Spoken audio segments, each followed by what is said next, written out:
So we are going to get started, but before we get started, I have some thank yous. Caprice has always said to me, and Caprice is not here today, unfortunately, but she has always said to me, Susan, you keep thanking people. That's your favorite word. And you know what? It really is. I'd like to thank all the coaches for everything that you do. You make such incredible changes in the children's and the families' lives. You were such an integral part of the children's, making the children's life easier, more successful, and happier. They really do see life changes. Thank you. Thank you for all your continued enthusiasm, your continued interest, and your thirst for gaining more knowledge. Thank you, Susan. Thank you for such a great supporter team. Thank you, Miriam. I'm really thrilled to be having our first Maxi Mind Masterclass. Our goal for our Masterclass is to bring in guest speakers who will focus on subjects that would enhance our Maxi Mind program. I'm always looking for suggestions, so please keep sending your suggestions to me, and I will try and follow up and get those speakers that are so important to yourself. Today, we're going to have the amazing opportunity to hear from Dr. Minson, the inventor of ILS, and Cindy, who's already here today, who is, and you can correct me, and I know Dr. Godfrey will be introducing you later, Cindy, but who's an occupational therapist working with ILS. What an incredible opportunity we have. They will be joining us for part of our time today, and then we'll have time for further discussion after that. But before we get started, I'd like to review some things. This session is being recorded, and it will be shared with Dr. Minson. So you do have your choice to keep your camera on or off.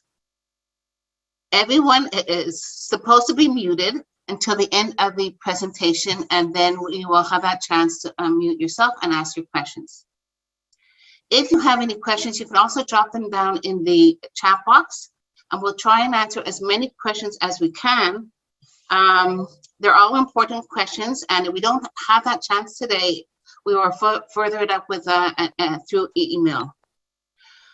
I'm passing the baton to our amazing leader, Dr. Godfrey, who really needs no introduction. However, Dr. Godfrey, I do need to thank you for creating Maxi Mind that helped so many children, that has also given us the opportunity to be an important part of these families' journeys. And it's the first time I've been able to say this without tears in my eyes. So Dr. Godfrey, I am passing it to you. Thank you very much, Susan. This is a really awesome experience. And thank you very much, all the coaches, and Cindy Dawkins for being here. I'm sure this is going to be quite delightful. I'm scanning the room. I don't see Dr. Minson here quite yet. So to really introduce things formally, I would love him to be here for that part as well. So do you know for a fact, Cindy, that the good doctor has access to the Zoom link? Yeah, I know he got the email.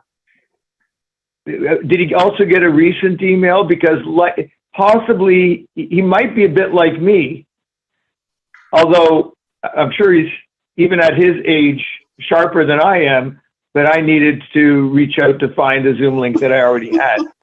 So if you want to just shoot it to him one more time, that would be cool. Right. And yeah. Okay. So let me start. Oh, Dr. Ron is here. What a pleasure. Thank you, Dr. Minson. So without any ado, I just want to introduce in my semi-scripted way, really unscripted way. Having met Dr. Minson 11 and a half years ago, approximately, Maxi Mind was launching in the fall of 2010 only with a sensory integration exercise program for 40 students in 3 private schools. I was quite happy with that. I knew I could prove concept without computers, without technology. I didn't know a thing about ILS, but I was chasing down some data that was published on the Learning Breakthrough Program website, and I couldn't get at some of those principles from 30 or 40 or 50 years ago that had been trialing this, or anybody that remembered the actual trials in the schools. I wanted to look at the data. I wanted to make sure those amazing claims were actually valid. So my trip took me to Ed Hallowell's office. He had 2 clinics at the time, and I spoke to his clinical director, and we had a lovely chat. And I told her about what I'm doing. I just wanted verification on some of the data. She said, "Oh, it's absolutely correct. But are you using integrated listening system?" I said, "No, what's that?" She said, "If you like Learning Breakthrough, you'll love ILS." So after a brief conversation and a chat with Randall Redfield, I turned on a dime. Everybody was already trained. We were ready to go. I bought a whole bunch of ILSs. I said, we're going to use this as well as the Learning Breakthrough. And we had stellar results. In that fall, Dr. Minson and then colleague Randall Redfield, a co-founder of Integrated Listening System Company, appeared in Toronto for other good purposes.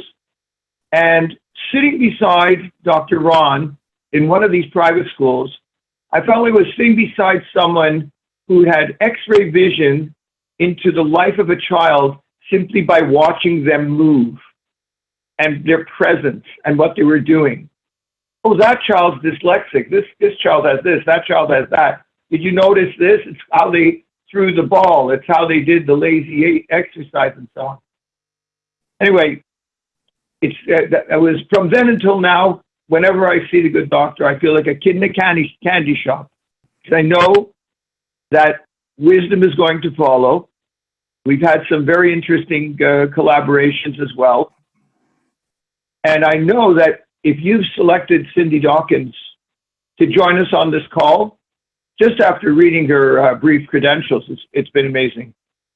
More formally, Dr. Ron, who everybody at ILS calls the good doctor, and I think for obvious reasons, is a neuropsychiatrist with a very illustrious career and became an accidental expert in the sound therapy of Dr. Tomatis, fast forwarded into Tomatis' tutelage, and then he took the ball and ran with it and was responsible for what seems to be dozens of patents since then and a lot of development. Much more could be said, but I'm very, very privileged. Cindy, I know very little about you except that you're a pediatric occupational therapist with a solid 40 years. You're not even shy to say it. I saw you're aging very gracefully. I wouldn't believe it just by looking at you. Service in clinics, in hospitals, in the Star Clinic. You've been traveling with the stars. You're not a know-it-all. You're a learn-it-all, a mother and a grandmother, a go-to person, resource, and obviously a very, very good fit with a world-class therapeutic organization.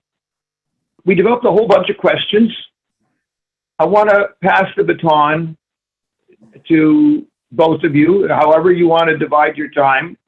Ron, I'd love to hear from you. We'd all love to hear from both of you. Well, thank you for that amazing and breath and loving introduction, Arnie. It's good to see you. It's been a long, long time. And speaking of aging well, I think that we could attribute that acronym to you as well. You look great, so wonderful. Well, the magician that you claimed that I am, a lot of the behavioral things that I saw about children, whereby I could identify some of the problems, I actually have to attribute to all of my work with OTs. The OTs were the first people and professions to want to incorporate, at that time, dynamic listening system to their programs. And they saw fantastic results, partly because the work that they're doing was wonderful. What we did was improve the processing from the bottom up. A quick example of what I mean by that is my daughter, who had dyslexia and none of the therapies worked, speech and language therapy, tutoring, and many other therapies, they were all top down. What top down means is that the information comes in, the brain has to process it, and then out it goes. The problem was when she was trying to learn her phonics, the teacher would say, ah, she would hear ah, and that went on and on and on until she just got frustrated. The key to the integrated listening system approach and how it improves brain function is improves brain function by improving the pathways and the bottom-up processing of information that gets to the brain. So if you have poor input to the brain, such as her processing of sound, you're going to have poor output. So it's a very important feature to know that it's a multi-sensory system using vision, auditory, tactile, movement, all of this in order to improve brain function. So that leads me into one of the questions. One of the questions that you posed was that you understand how the ILS changes the brain, and what is it that changes, and how do you know those changes are taking place? We did some early on neurofeedback, and some wonderful EEGs came out of that. And there was one person who we hired to do neurofeedback to improve some of the conditions we were seeing. And they would always do ILS first, and then they would see if anything was left over for the neurofeedback person to do to improve. What happened was 90% of the children who did ILS first didn't need any neurofeedback.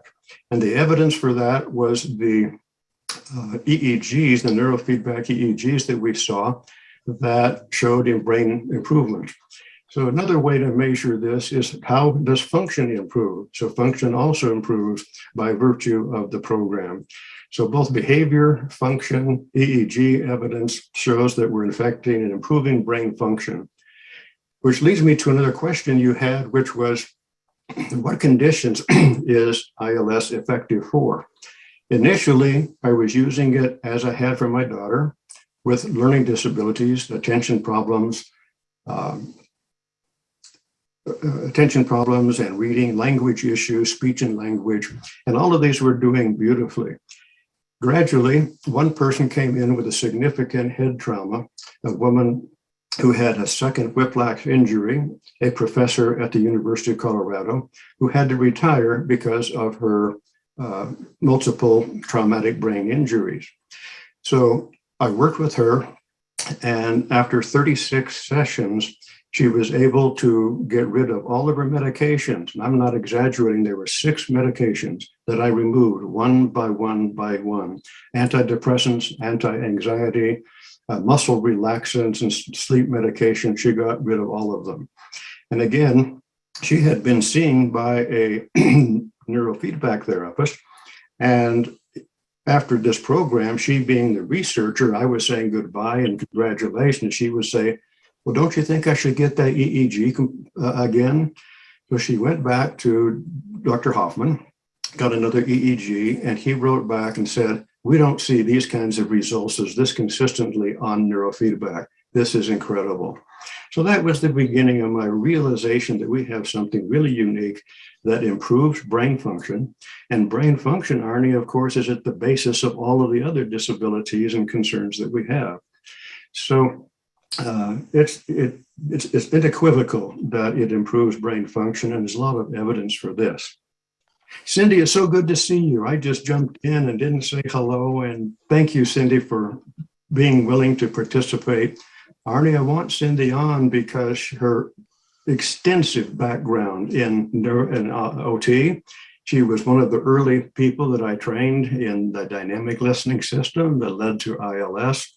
She's very, very knowledgeable and articulate, and so good to see you, Cindy. Thank you. Dr. Minson, it's so good to see you. I'm one of your biggest fans.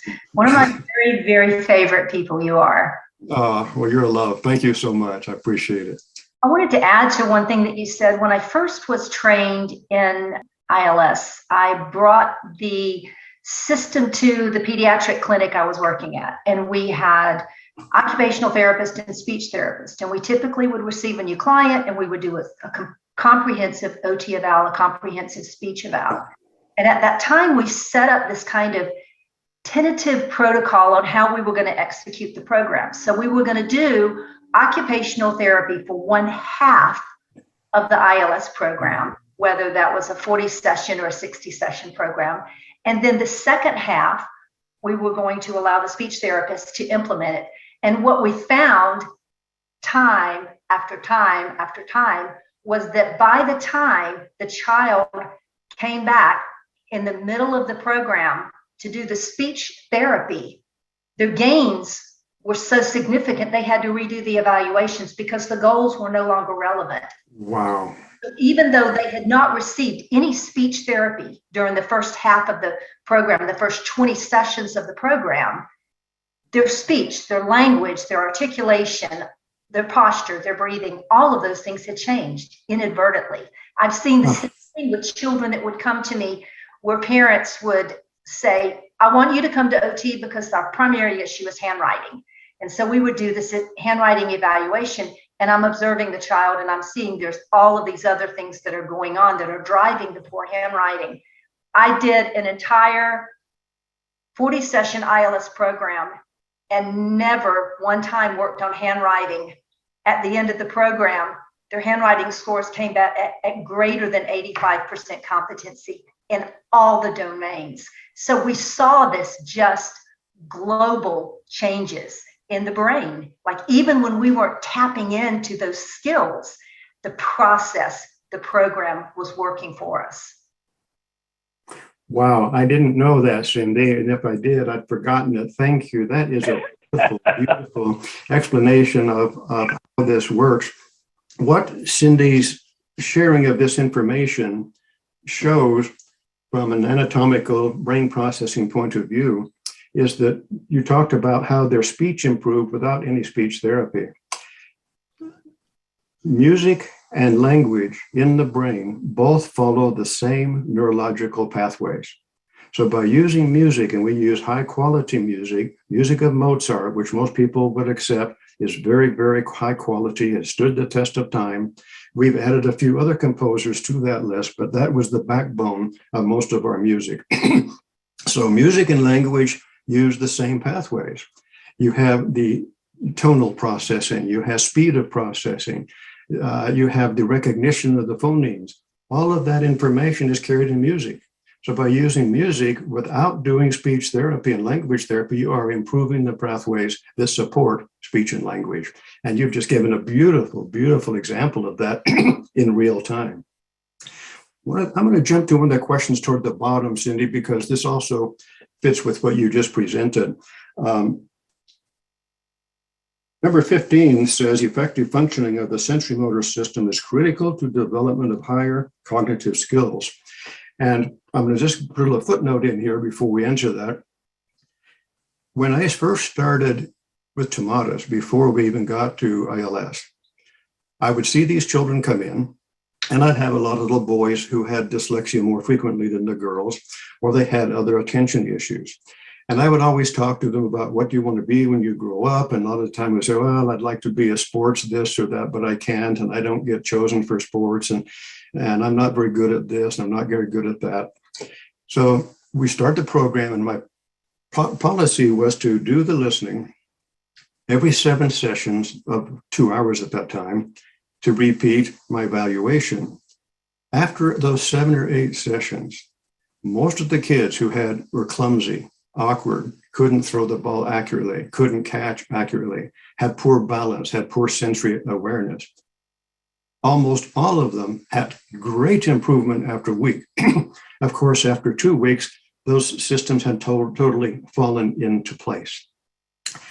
The reason for sharing this is it relates to question 15, and that is that they're, without doing anything for their attention span, or reading, or language, or behavior, or sports, all of those improved through and again, this has a lot to do with the bone conduction, the stimulation to the vestibular system and all the sensory motor system. That happened first. Very shortly thereafter, and this is the key point, they began to attend better. They began to process information. Their sensory awareness was improved. Their balance was improved. Their communication. So maybe, Cindy, you could talk to what I've just said, which is their motor organization, which happened first through the sensory, through the bone conduction and some of the movement exercises, came on board. And once that came on board, their cognitive function improved. Do you want to comment on that? Absolutely. Yeah, so I always get excited when I talk about this. I mean, as an OT, I'm really a movement therapist. I've always observed movement patterns, living for the subtle changes, the baby steps to see them change in their body. When I was introduced to ILS, I was working in an outpatient pediatric hospital situation. And I had a little girl who was very sweet. She was basically one of those, we refer to them as a deer in headlights. She would she wasn't picking up cues from her environment. We had been working with her on learning how to tie her shoes. She was 7 or 8. And it was a really big thing because she couldn't put her shoes on after her gym class. And it was really important, but we had been working on it for months and months. She would do amazing in the therapy session, and there was no generalization. She would forget everything that she learned in the clinic setting. And the mom said the same thing about school. They would study and study and study for a test, and she couldn't remember anything the next day. It was like everything was going into a bag with holes in it. She couldn't hang on to anything. So I was introduced to ILS. I wasn't trained. I didn't know anything about it. I put headphones on. I treated her twice that first week. The next week, her mom walks into the waiting room and said, she put on her bathrobe and tied a bow by herself without any help. And it made me realize the therapy that I was giving was so good, was so on target, but it didn't have the momentum behind it with multisensory input. So once we gave that auditory input, along with that visual motor and that vestibular input, with that bone conduction, it gave her all of the tools, and it sealed the deal. She was able to do it on her own. And this is the thing that we're seeing over and over and over with our kids that are coming in with the primary concern, academics. They're falling behind. They're not remembering. They're not catching stuff. The executive functioning skills that we're looking for improvement with. What we would see, and this is, I would always tell parents, I'm going to set you up on a focus program that's going to target academics, but something magical is going to happen between session 20 and 23. Look for it. Wait for it. It's going to happen.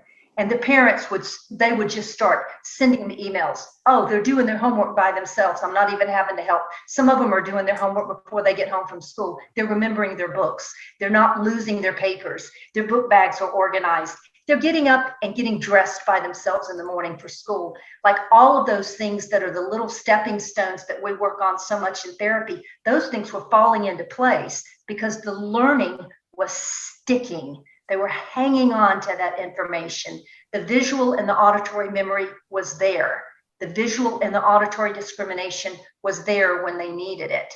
So we began to see this huge escalation in executive functioning skills, and it seemed to occur consistently as we moved up into higher and higher frequencies, which made us understand that there is something really powerful about the selective, intentional filtration of the music as you move through the program. So the process of the way the music is engineered in ILS absolutely works.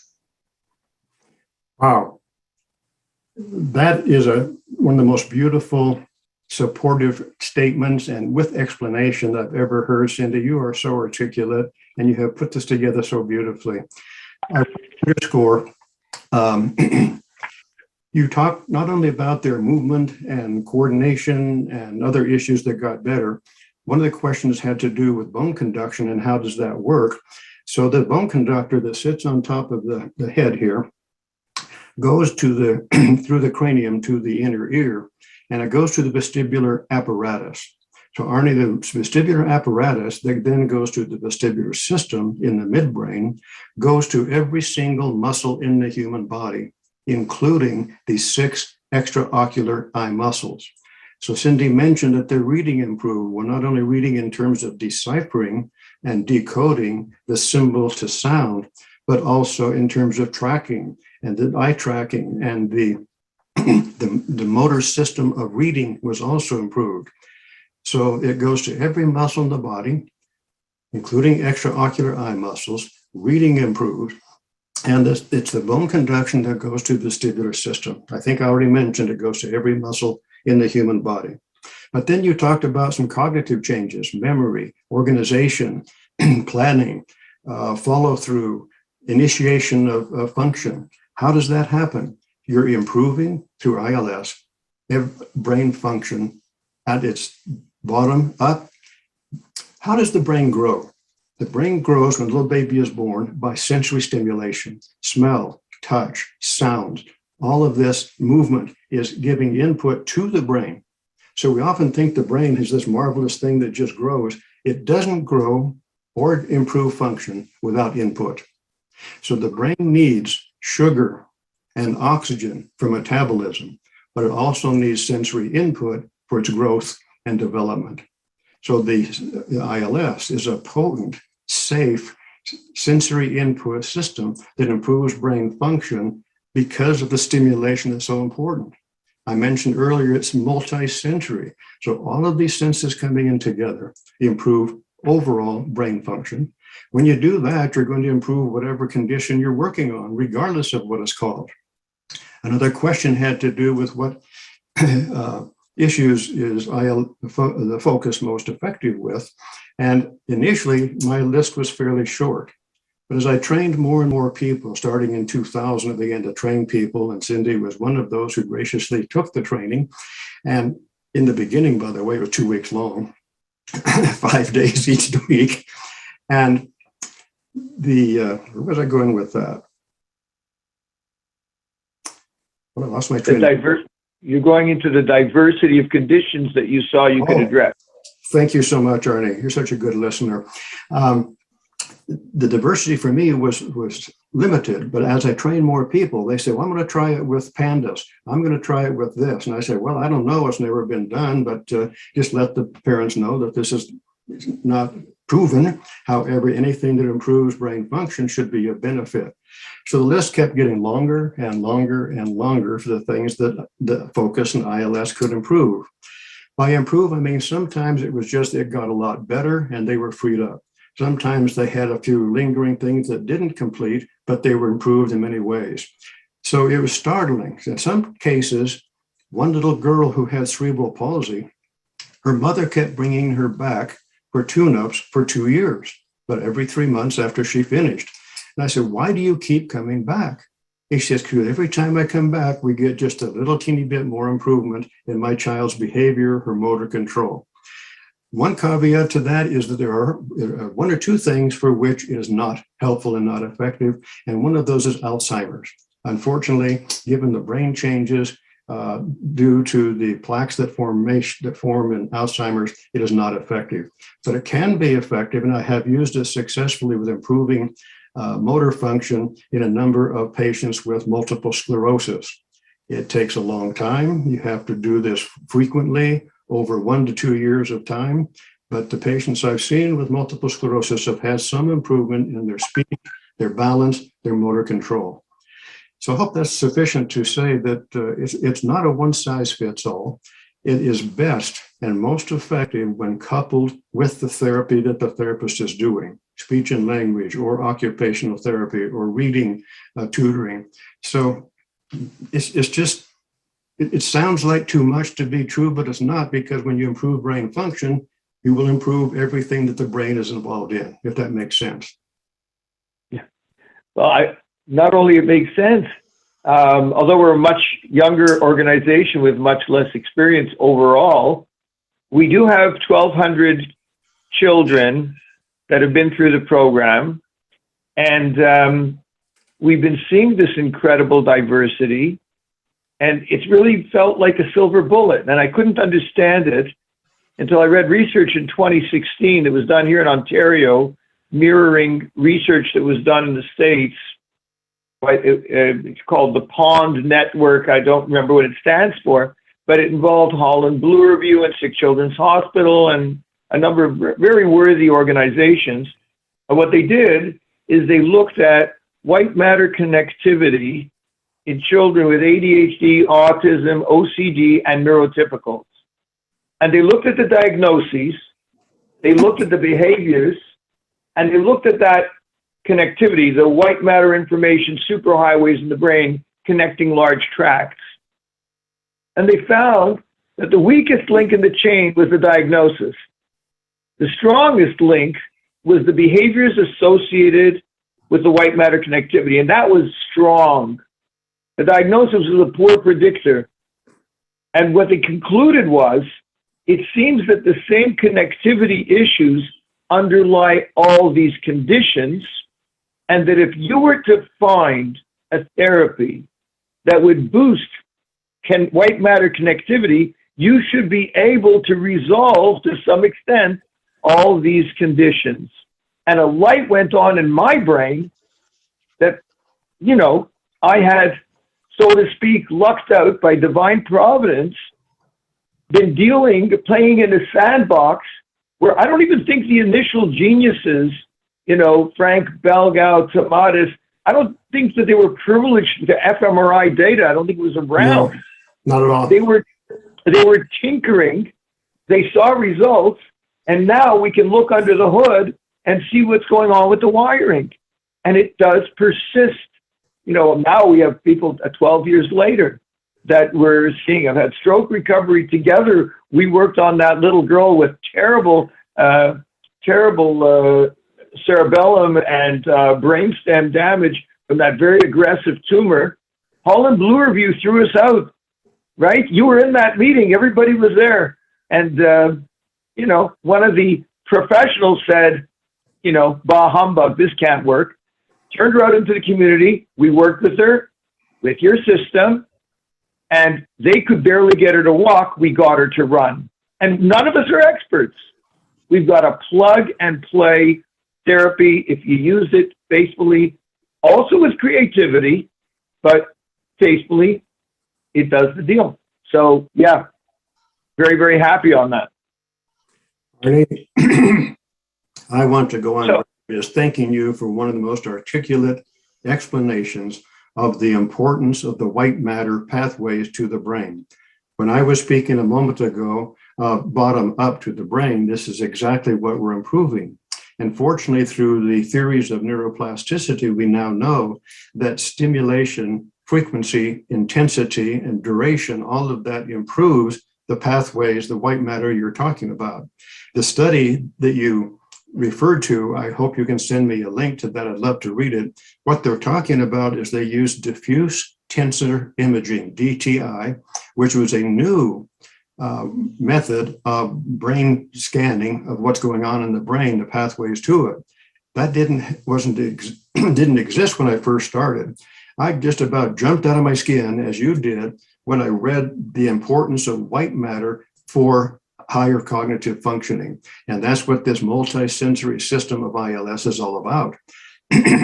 So again, glucose, oxygen, and stimulation improves brain function.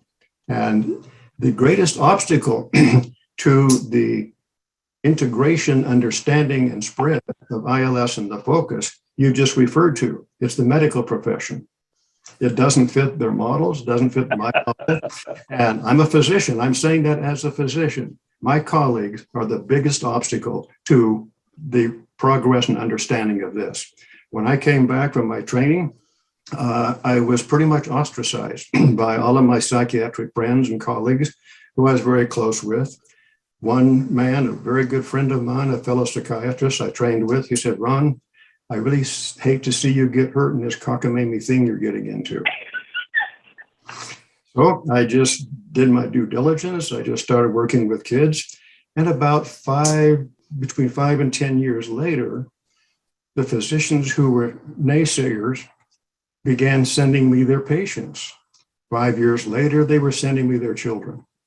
But that's few and far between. The vast majority of the medical profession does not understand how this works. It's sad, but nevertheless, thanks to people like you, it's been growing by leaps and bounds, and we're helping thousands upon thousands of people. So that can bring me to another quick question, because I think these are important. You asked if the music could be effective if they were listening to sound only and the bone conduction is at 0. The answer is not much. Remember that when Tomatis developed his system initially, it was only sound. So he was using filtered music of Mozart. And Cindy, thank you for talking about the importance of those high frequencies. And you said you saw even more changes when the high frequencies were introduced and the lower ones were taken out. The ear, the cochlea, is responsive to sounds above 80% of the cochlea responds to and processes sound above 3,000 hertz. Think about that. 80% of the cochlea is dedicated to sound above 3,000. So 20% of the cochlea and the hair cells are dealing with the lower and mid frequencies. So when you get up there, you can see how much increased stimulation you're adding to the brain. By removing the lower ones, you're improving the ability of the brain to capture those high frequencies, and then they retain that as you put the low frequencies back in. That's so very important. So would listening without bone conduction be helpful? Yes, but not as helpful. And here's the point of raising this.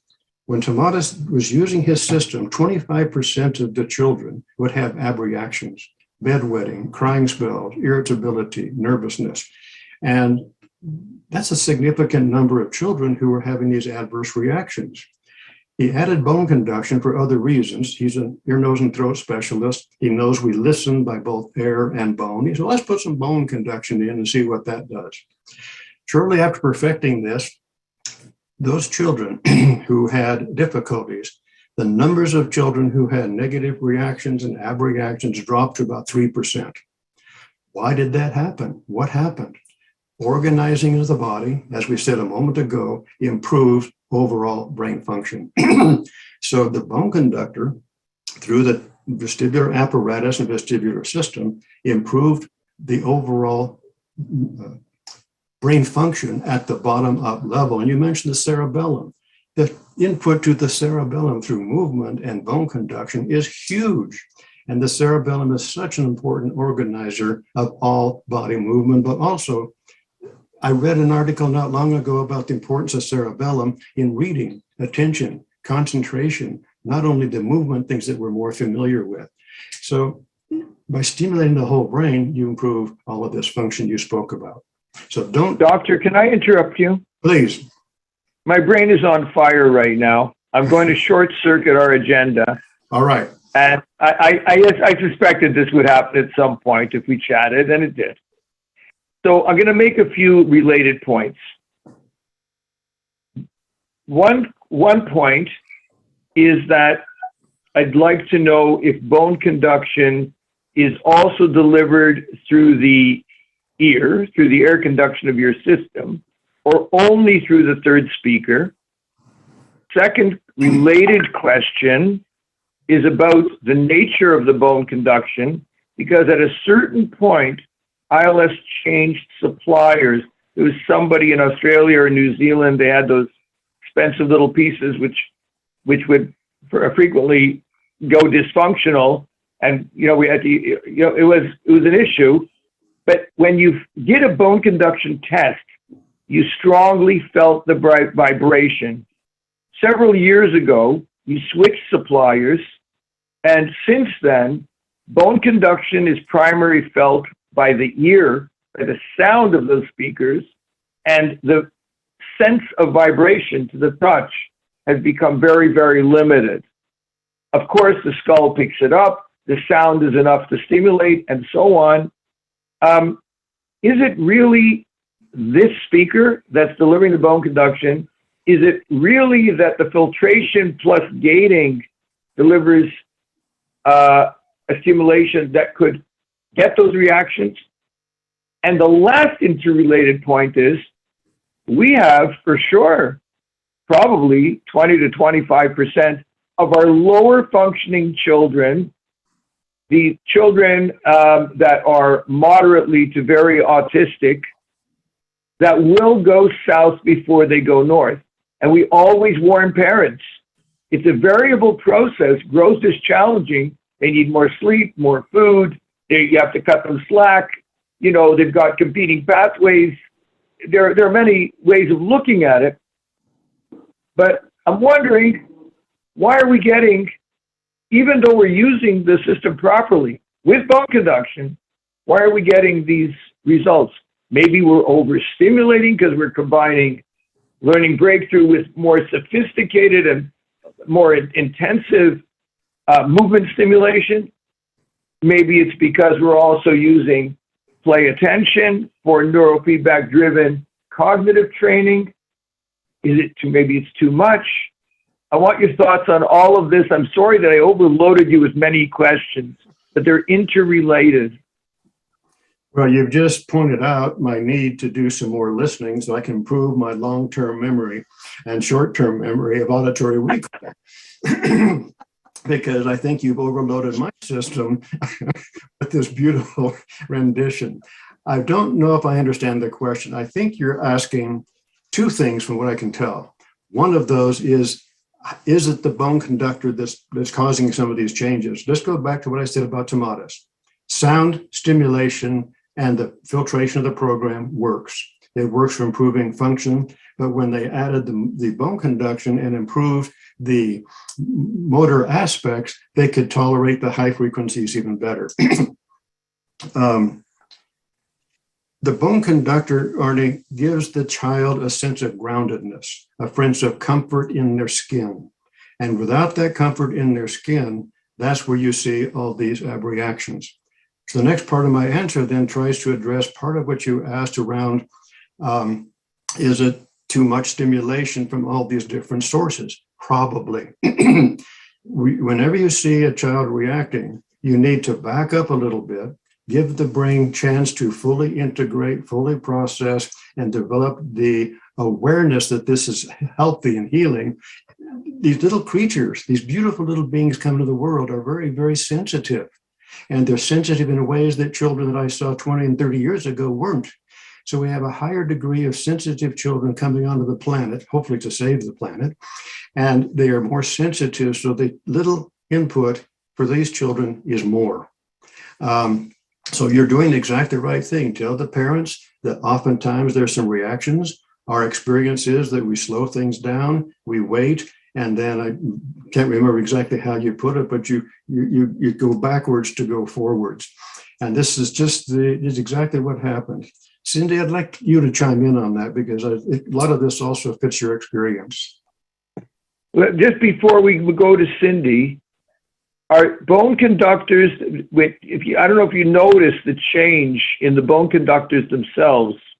You used to use high vibrational bone conductors, and now you use ones that seem to be mainly just a sound delivery bone conductor speaker here.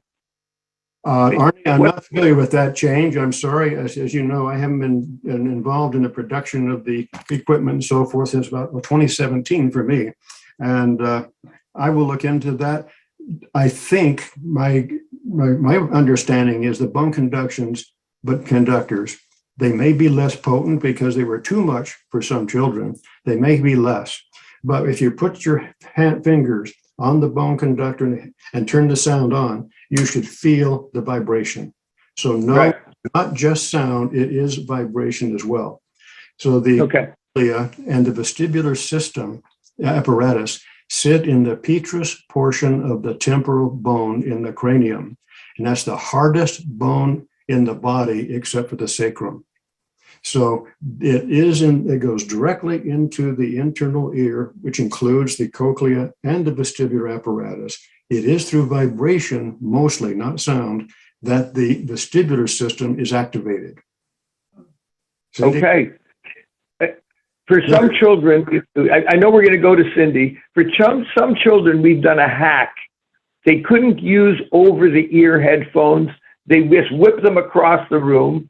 So we developed a hack together with your team from rare cases where we used aftershocks, which are bone conduction headphones.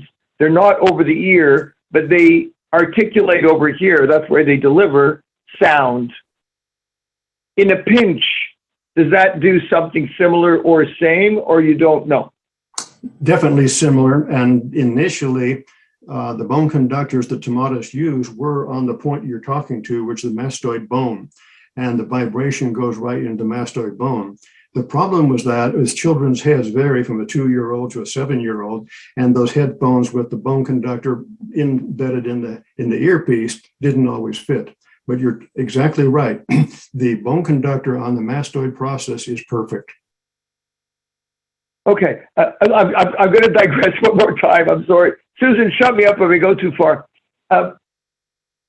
iPods are about to become history. ILS, I know you're not in production.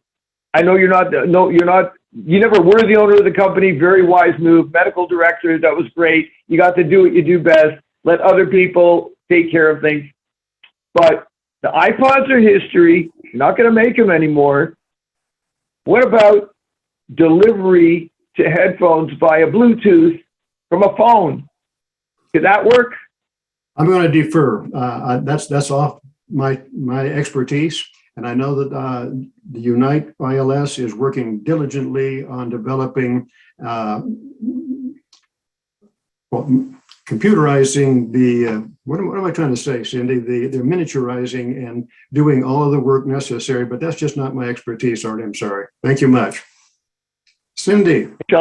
Okay, Cindy, back to you. So I think the thing for me that I noticed the biggest impact with the bone conduction was the results it had on the vestibular system. When I look at the vestibular system as being such an organizer for the body, the essential tripod for the stabilizer for the visual skills. When I would have kids that would come in that were in vision training, we immediately knew that they needed to go into ILS. When COVID hit, I moved from doing this program in a clinic setting to working remotely. So all of my work in the past 3 years have been with hundreds and hundreds and hundreds of families doing this program because the clinics shut down. Many are still shut down. A lot of international clients, people that saw the problems that their children were having in school because they were doing virtual school, and they wanted a program that they could implement that could impact their academics, but they also wanted to address the body organization and the behavioral dysregulation. What I found, especially through these parents, was when there were issues of a child becoming dysregulated with the bone conduction, almost 100% of the time, there was gravitational insecurity. There were vestibular visual insufficiencies, and there was so much disconnect that we had to move very, very methodically, slowly, intentionally. We had to pull back, like Dr. Minson said, on a lot of the input that we were giving. And we had to really, really reduce the bone conduction. And we saw it as exactly like you did with those really, really severe children, especially the ones on the autism spectrum. But we found that I had several families that just said, I'm not going to trust the bone conduction. We're going to keep it at 0 when we're going to do the program. And we did not see progress. So Got it. The families that were willing to say, okay, we'll take 6 months and we'll do it so slowly, so incrementally. And we're going to use all of these grounding strategies and help our child find methods of getting better and better body organization, whether that was massage therapy, whether that was doing all of these different practices bringing in. But for me, the connection with this oversensitivity had to do so much with that vestibular system. Fantastic. Beautiful. So beautiful. Cindy, can I ask a follow-up question here? Not to go deep into this, but you're sitting here with most of our coaches, and we're planning to grow. We're dabbling a little bit in one of the states of the union. We are educators. I just take, I'm extremely fussy. As long as I've got somebody with a heart of gold, nerves of steel, brains of silk, quick on their feet, and they have experience working with special kids, That's it. I could hire thousands of them. I love it. The rest is marketing and trying not to lose money and just making sure you could cover at the end of the month. You have a small army here. Hopefully it'll grow. None of us are occupational therapists. None of us are speech and language pathologists. All of us are experienced working with kids, almost everybody. I mean, I want to apologize to the odd chiropractor, which we have on staff, or an MD from another country. I get it. You know, we get it. Would you consider, there's so much demand for remote. I'm so reluctant to deliver remote services. The efficacy is so much reduced from working face-to-face, hands-on with a child, especially a child that needs that kind of modality in order to focus on what needs to be done in the moment and connect with it and have joy in it. Would you be able to co-develop with us a training program so that we could work remotely with clients and have them grow and develop? Sure, let's do it.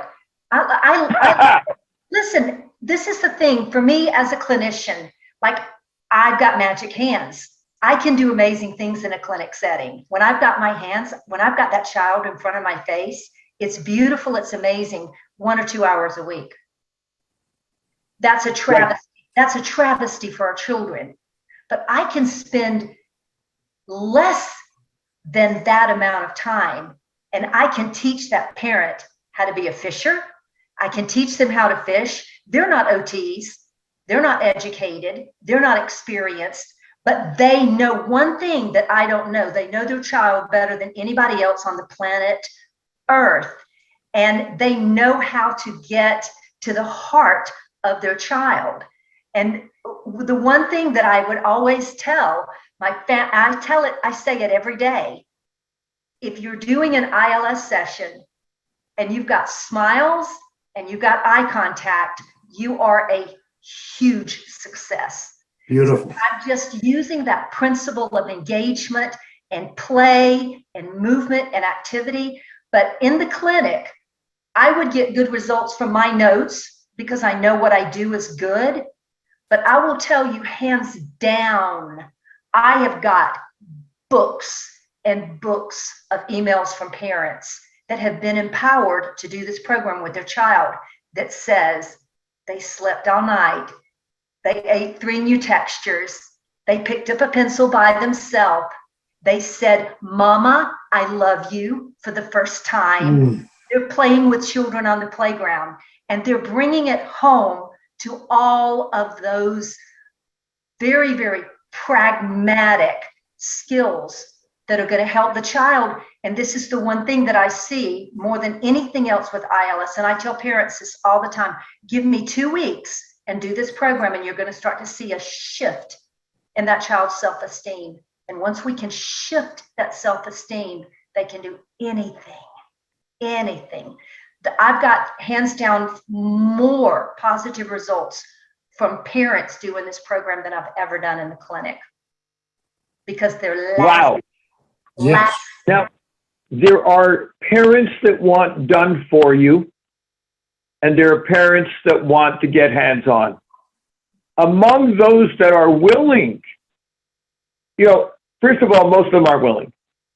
Second of all, they come with a lot of baggage in terms of they're used to being manipulated by their children, like all of us who are parents and grandparents are manipulated by the children.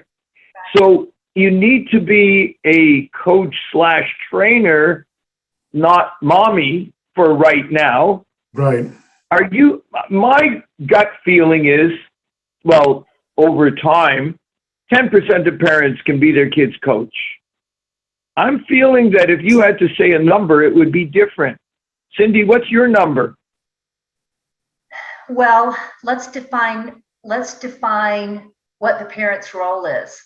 Because when we're talking about a child who has significant delays, no engagement skills, no play skills, no joy in life, the number one role I want that parent to play is to connect with that child.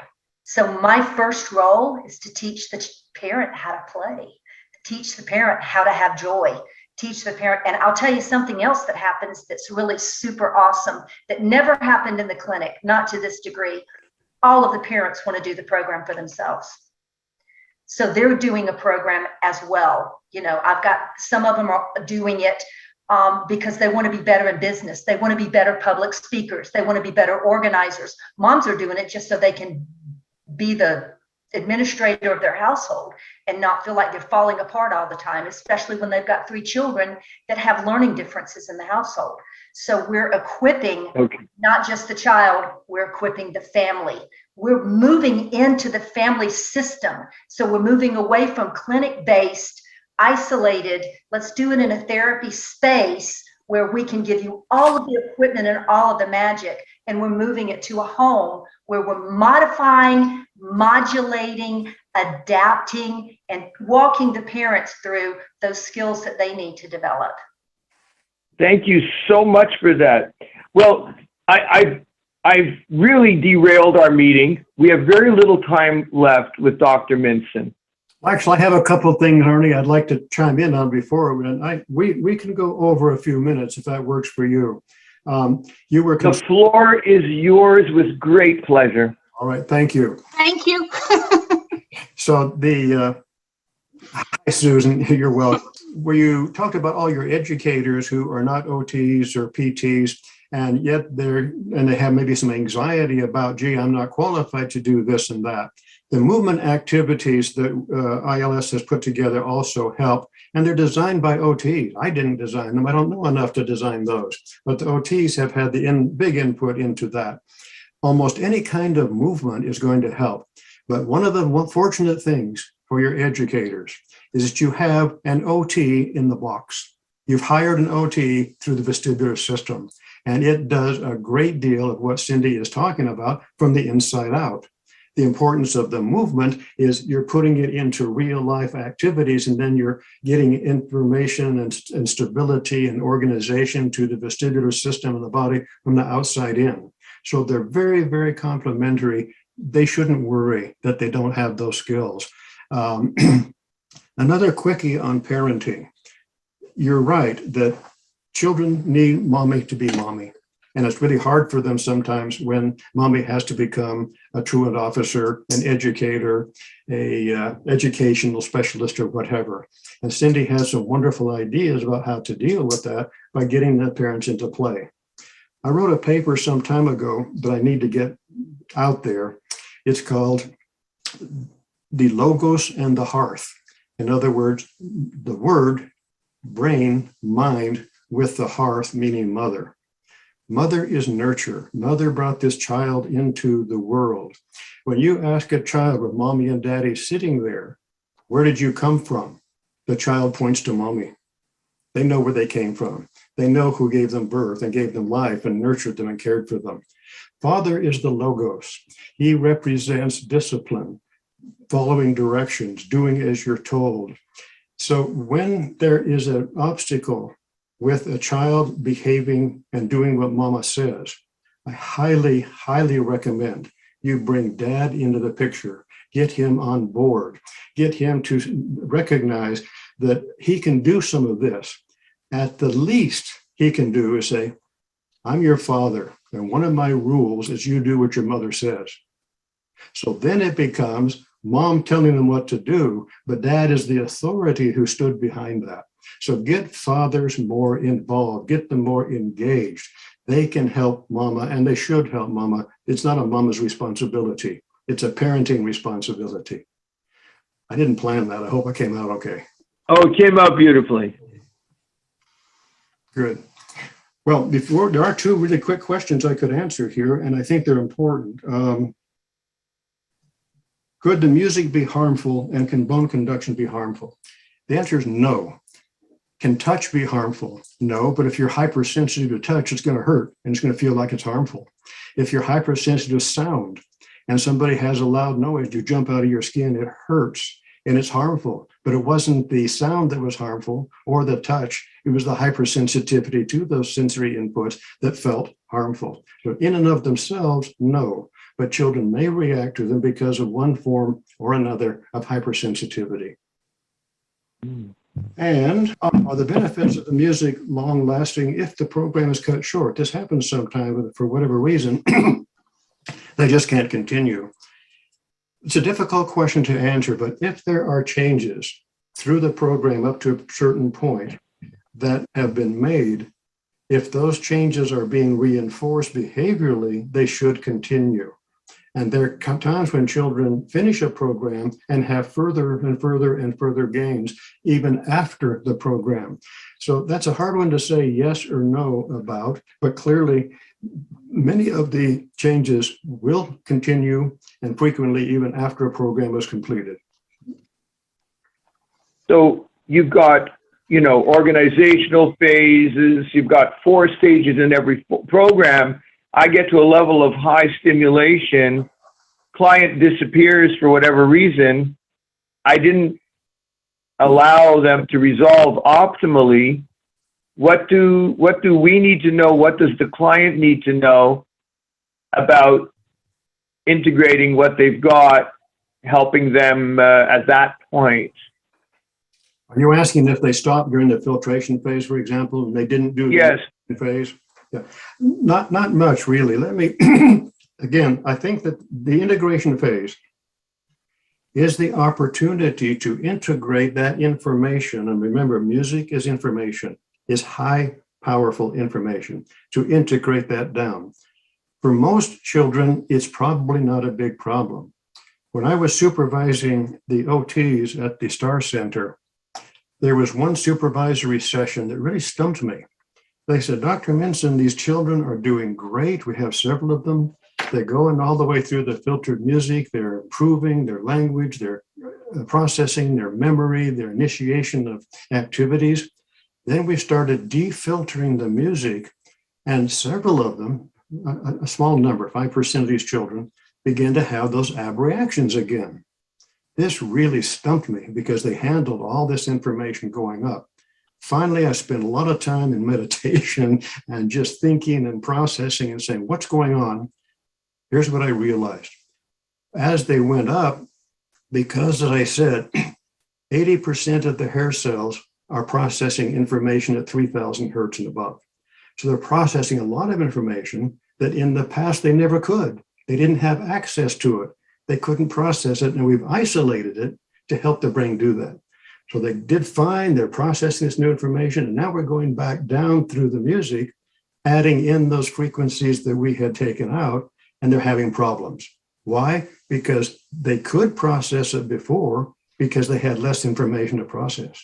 Now that they're processing a lot more, that little bit becomes too much. And all we had to do was just slow that integration phase way, way, way down. In fact, I even wrote programs for the Pro program to do this very slowly, and everything was fine. So what this is telling us is how sensitive, how unique, how precious the brain and nervous system is. And I think in our questions and our thinking, we're thinking too much about the brain. I think we should think more specifically about the entire nervous system, not just the brain. And again, it's just this little growth on the top of a toadstool that gets its information from above, from below, and it grows from the below. And if you don't have good information from below, it's not going to work. Anyway, I think that's an important issue. Those 4 phases that you mentioned, I won't take too much more time with this. Every single program that you mentioned, the sensory motor, the attention concentration, the reading auditory processing, and so forth, all have an organization phase. Well, by now, having listened to this presentation, you know why they have an organization phase. Because regardless of the condition, whatever we're treating, attention or reading, is going to be greatly enhanced and improved by having better body organization. So that's why that organization phase is in for every single program that we have created. Hopefully that's enough. Yeah, okay, so that was enough. And as you're thinking about saying goodbye, I'm going to ask you another question. Go ahead. I have tried other Tomatis products. There are numerous of them out there. The Tomatis system, for the way it's been fast forwarded through other techniques, is, let's call it, annoying. It will eliminate a lot of your clients just from the fact that the way the hemispheric integration is played, it's on the auditory level, very strong, a very strong kind of stimulation. I noticed with ILS, with the gating, not the filtration itself, but the gating of the music, the way it vacillates between one ear and the other, it's super easy to listen to. The brain picks it up and the ear is not annoyed. This is a Minson effect. Nobody else has this magic. Oh, I thought I understood it, but I'm going to keep my mouth shut. I'm going to ask you, what's that magic? How did you pull the rabbit out of the hat? How did you decide that you have to? And what was that? Yeah, what was that all about? Wow.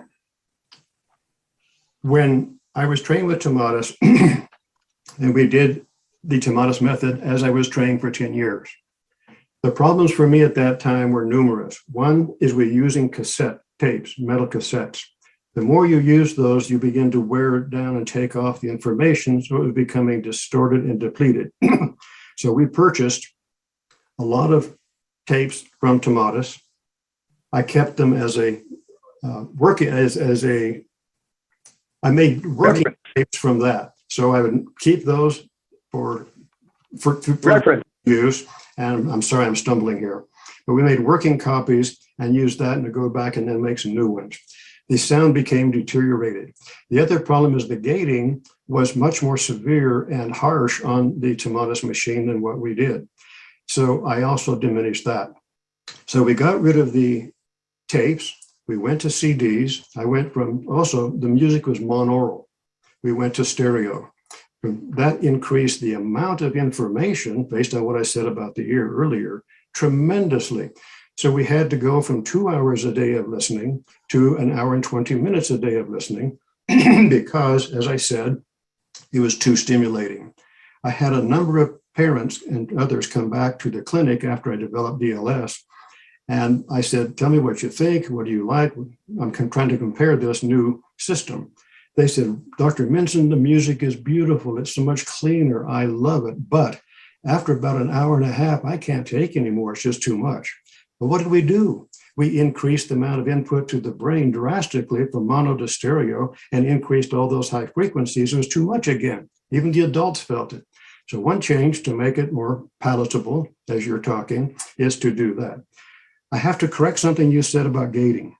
Gating has nothing to do with going from one ear to the other. That's called panning. We don't do panning, and it's not gating. I wish I had a blackboard. Tomatis, imagine this is a graph. I'm going to go from low frequencies to high. When he developed gating, he boosted the lows and decreased the high frequencies. As a ENT, he said, if you cut the nerve to the tensor tympani, and down what you'll get is low frequencies will not be affected, but high frequencies will, because that has to do more with stapedius.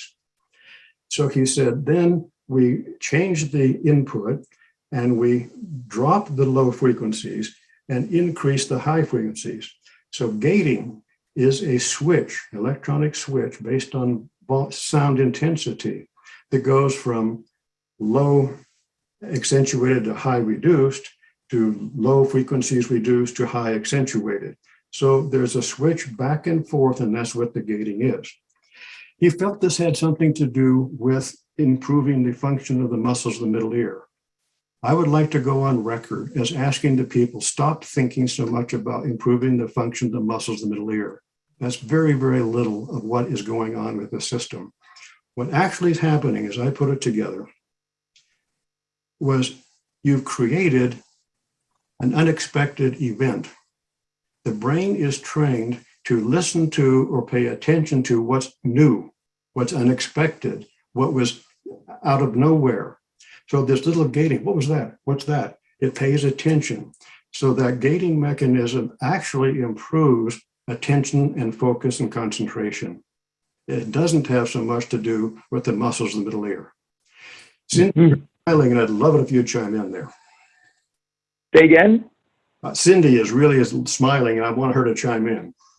I'm going to interrupt Cindy and deprive you of the pleasure of hearing her respond by asking this follow-up question and to see if I've got it right. And this is actually the bridge between what I said and what's really going on with what you said.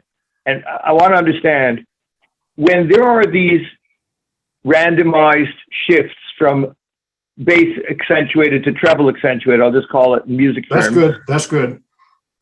Is it not the case that if the right ear is bass accentuated, in order to have net volume sound consistent, isn't it the case that when the bass is low on the bass is high on the left, it's low on the right, and as the treble is low volume on the left, it's high on the right. It's like, so your net volume is roughly the same. You feel like you're in an orchestra, but you just feel like things are kind of shifting and you don't know how. You don't really feel like you're losing the bass or you're losing the treble. It's just having this kind of odd shift. Is that not part of it? Did I imagine that? I think so. I can't really relate to that. I don't think it's a right ear, left ear, high frequency, low frequency processing. We do know that the right ear is the most direct pathway to the language center of the left brain. And that's why we often emphasize right ear dominance to improve the speed and accuracy of processing. But I really can't answer that one. I'm sorry, Arnie. Okay, that's fine. Okay. All right. Cindy? I'll be quiet now. Cindy, you're on call. So I understand exactly what you're talking about. As a musician in our family, when we do the focus program, we have those same complaints. Oh, I feel it in my right ear. I feel it in my left ear. But I think that is an individual auditory response. I think it has to do with our previous listening experiences. I'm a piano player. I had a speaker in my left ear all the time. Where the monitors were located, even my husband as a guitar player, where his monitors were located, where his ears were strengthened, and how he processed previous sound really gives an explanation for why things sound the way they do, just like our visual system. So I think it's a very individual thing, but I've had a lot of adults that were musicians or that had well-trained ears, specifically one particular ear, give me that same comment. But I think absolutely what Dr. Minson said is such a key. The brain loves novelty. It loves— That's the word. Thank you. Loves the shift. When you hear the bird outside the window, everything turns. Your eyes, your ears, your attention. You're just, it grabs you. It garners your brain's. Gives access to different places in your brain that you didn't previously have. And I think that's exactly what's going on with the gating. There's these tiny little subtle shifts. The thing that I love about ILS more than anything else, and I've used previous listening programs too, I always have just given so much credit to Dr. Minson because the program is so gentle. It's so accessible for our very fragile kids. So I love, especially that sensory motor program. Like it's my go-to for my kiddos, especially under the age of 5. When I don't know how they're going to respond, it just takes them on such a nice, slow, but we're still giving all of that same kind of gating and all of that filtration, all of that great input. Thank you, Cindy. I really appreciate your pointing that out because I spent a lot of time as best I could to make the program aesthetically pleasing as well as effective. And back to your point, Arnie, one of the things that I did to make it more aesthetic and easier to handle, the gating I talked about. So he had numbers.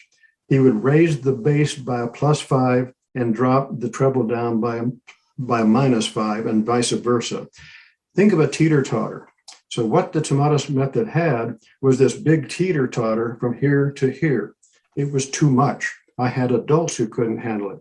So what part of the magic juice that you attributed to me in making it more aesthetic was I reduced it to a +3 or -3 or a +2, -2. I decreased the swing between those two high and low frequencies to make it more palatable. There are children who could handle the big swing, but there's some who couldn't. Now you're making a program that's being, having trainers who are trained in this to go to parents who are thousands of people who can't do all the individual adjustments. I had to decide on what to do. I decided on less is more. It might have to take longer, but that was one of the major things that we did to minimize the harshness that you pointed out. And I found I haven't listened to or been involved with anything with Tomata since 1990. I'm sorry, since 2000. So I don't know anything about what they're doing. I just know what changes I made. And it was the decrease in the swing, the teeter-totter effect between the high and low frequencies that allowed it to be more accommodating. Mm-hmm. Thank you. Susan, I'd like to pass the baton to you.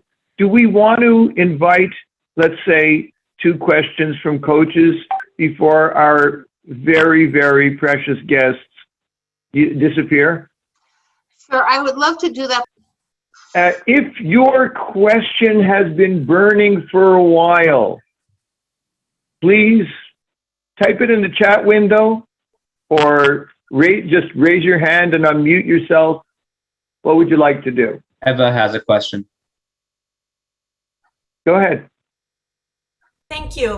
What a pleasure to relearn what we have been doing. So it was like such a nice polishing. Thank you. We have been discussing on having a mirror on the studio while the clients are on their program. What do you think? I personally like having the mirror. You can see in my studio, like this is the mirror, and clients watch themselves. They witness their own body. Usually they like it, but I had couple of clients who hated the mirror and they wanted the mirror out of the room. They hated it. So this was a debate between some of us as coaches. Just wanted to ask you. Thank you. I would love to speak to that. I had a very brilliant 5-year-old little girl who was in my office, and we were doing some testing, and she was on the spectrum, and she looked at me and she said, "We're in the South." So she calls me Miss Cindy. She said, "Miss Cindy, I can't hear anything that you're saying because my eyes are so busy." And I was astounded. She was so brilliant and telling me that only one sensory system could be managed at a time, and the auditory input that she was getting could not override the visual stimulus. So you might find that your clients can't handle both of those at the same time. Wow, Cindy, you're reminding me of a poem that I wrote. And the poem starts out with, "Listen to the doctor when he's talking to you. He would if he could, but he can't." And it goes on for 4 stanzas after that. One of the most important things I learned early on was children with auditory processing problems, and this was mostly my dyslexia population, would come in, they'd look down, I'd ask them questions, and the mother would say, "Look at the doctor when he's talking to you." And I said, "Mom, if your child looked at me, he wouldn't be able to hear a word I'm saying." The important thing is that the visual system is overloaded. Well, the auditory system is weak. So when they look at you, they overload the whole processing system and they have to look away. So I said, he's trying to listen to me by not looking at me. But culturally, it's such a big deal that kids get in trouble for doing the right thing. Brilliant. I think I'm going to have to go pretty soon. I don't know how we're doing here, but I'm glad we got that last little piece in. It really was important how kids are doing the best they can always. And we have to find out, if they don't appear to be, what's the block? What's the obstacle? what's in the way, because they want to please, they want to do their best. We have Absolutely. we have a question in the chat. What is the minimum time the client needs to hear the music to be effective? And does the volume make a difference? Well, the minimum time is hard to answer. Volume does make a difference. It should be a comfortable level. You don't want it too loud where they have to fight the sound or the input, and just a very comfortable listening level is sufficient. Loudness is not better. In fact, it can overload the system. So whatever level is comfortable. The first part of your question was a minimum time. I don't know. You know, we've seen changes in 8 days for some kids, and takes 3 months for others to get the same effect. When they walk in, they look the same, but neurologically they're not the same. So I think the question is, in a session, how much time in a session would make it effective? Like if they listen to 5 minutes, is that the same? I want to also support the question. We have 50-minute sessions. We have a number of modalities that we use during a session.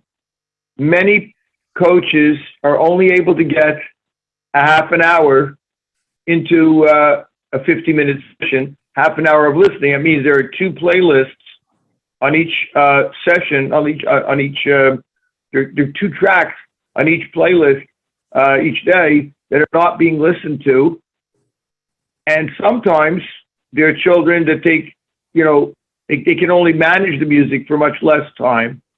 Are they still getting a therapeutic benefit? I'm not changing the question. I'm just adding a parameter. well, I think, first of all, one of my adages, this is a mantra that you can take from Dr. Minson. Therapy is anything that works. So I love it. if it's probable that they can only do this, but they're getting benefit, then fine. If they need more, sometimes too much, a little bit more is too much, but you go with what the client can tolerate. Cindy, go ahead. Another Dr. Minson mantra that I have to share with you, my very favorite. You can't make a flower grow by pulling on it. Right. And I have followed that for 12 years now. And I had a very, very severe child with autism, immense obesity at the age of 8, who was non-speaking. She was only able to tolerate 15 minutes a week. That's all we could get. Within 2 months, this child was talking. She landed in the hospital. Her mom called me. I'm on the phone with her from the ICU, and she said, "I love you, Miss Cindy." She was nonverbal 2 months prior to that. 15 minutes a week, like Dr. Minson said. We give them what they can take, and the brain loves to change. Yes. You can't force it to grow, just like the flower. Thank you for, that is one of my favorite mantras, by all means. I'm writing a chapter on that in the book. So I love it. okay. With that, Arnie, I hope you feel complete. I feel very, very pleased and privileged and happy to have shared this time with you. Look forward to another time. I hope that we can connect. And thank you so much for sharing your wisdom and your passion and, your care. Cindy too. Cindy, you can see her wisdom and compassion. She's got it in spades. Well, she hasn't warned us that she's signing off. We've got more to ask Cindy. All right. I think we both need to go. I told you both need to go. Okay. All right, then. Take care. Thank you to both of you so much. And thanks for going back and forth with me on emails, Dr. Minson. I really appreciate it. And Cindy, thank you so much. This was great. You're very welcome. It's been a pleasure. Cindy, hugs and kisses. Thank you so much. We'll follow up. Take care.